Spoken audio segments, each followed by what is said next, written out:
नमस्कार, मैं खुशी और आप देख रहे हैं हिंद सागर।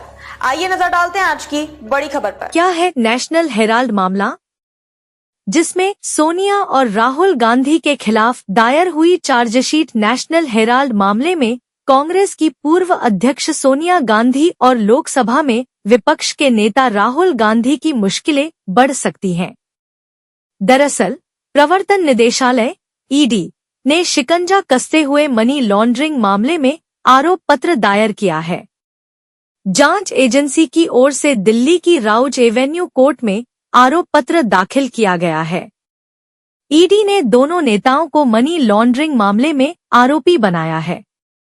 ईडी की ओर से दाखिल किए गए आरोप पत्र पर राउज एवेन्यू कोर्ट में 25 अप्रैल को सुनवाई होगी। इस घटना को लेकर कांग्रेस के नेताओं ने रोष जताया है। पार्टी के महासचिव जयराम रमेश ने कहा कि नेशनल हेराल्ड की संपत्तियों को जब्त करना कानून के शासन का मुखौटा ओढ़कर एक राज्य प्रायोजित अपराध है। सोनिया गांधी, राहुल गांधी और कुछ अन्य लोगों के खिलाफ आरोप पत्र दाखिल करना प्रधानमंत्री और गृह मंत्री द्वारा की गई बदले की राजनीति और डराने धमकाने की कोशिश के अलावा कुछ नहीं है।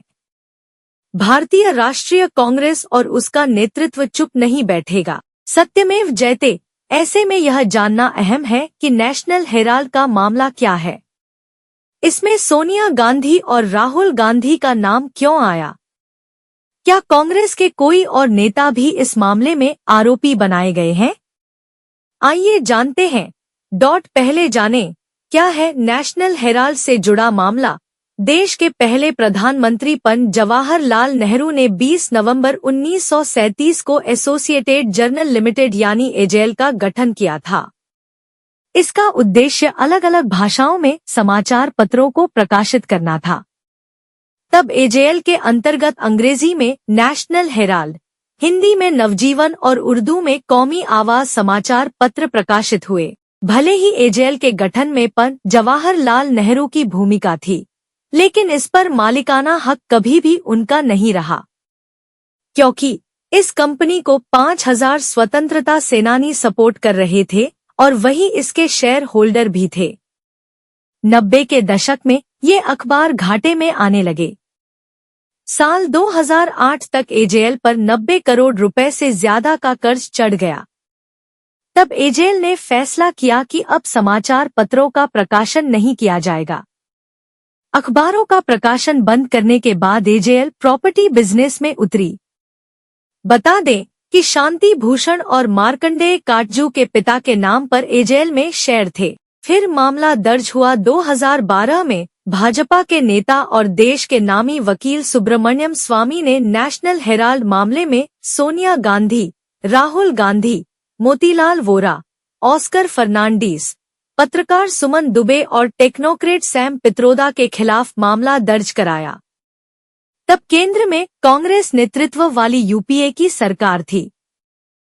सुब्रमण्यम स्वामी ने दावा किया कि यंग इंडिया लिमिटेड ने 2000 करोड़ रुपए से अधिक की संपत्ति और लाभ हासिल करने के लिए गलत तरीके से निष्क्रिय प्रिंट मीडिया आउटलेट की संपत्ति को अधिग्रहित किया। स्वामी ने यह भी आरोप लगाया कि वाईआईएल ने 90.25 करोड़ रुपए की वसूली के अधिकार हासिल करने के लिए सिर्फ 50 लाख रुपए का भुगतान किया था, जो एजेएल पर कांग्रेस पार्टी का बकाया था।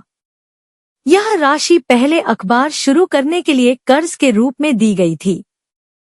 उन्होंने यह भी आरोप लगाया कि एसोसिएट जर्नल्स लिमिटेड को दिया गया कर्ज अवैध था, क्योंकि यह पार्टी के फंड से लिया गया था। तो अब तक के लिए बस इतना ही। फिर होगी आपसे मुलाकात ऐसी एक और बड़ी खबर के साथ। तब तक के लिए नमस्कार और देखते रहिए हिंद सागर। ऐसे ही लेटेस्ट अपडेट्स के लिए हमारे चैनल को सब्सक्राइब करें और तुरंत नोटिफिकेशन पाने के लिए बेल आइकन प्रेस करना ना भूलें। और यदि आप हमें फेसबुक के माध्यम से देख रहे हैं तो हमारे चैनल को फॉलो जरूर करें।